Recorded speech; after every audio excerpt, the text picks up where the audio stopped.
বসির ভাই বাড়িতে আছো? বসির ভাই। কেডা? আমি গুনাই। গুনাই? তে কে লেগে আইছো?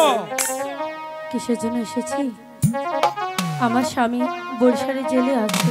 বরিশালের জেলে? হ্যাঁ, আমাকে ওখানে নিয়ে যেতে হবে। তুমি আমাকে ওখানে নিয়ে যাও।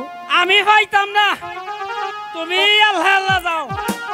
বসির ভাই, তুমি এমন করে বলো না বসির ভাই। আমি বলছি তো আমি তোমারে লয়ে যাইবার পাইতাম না। দয়া করে আমাকে নিয়ে যাও না বসির ভাই। আরে ও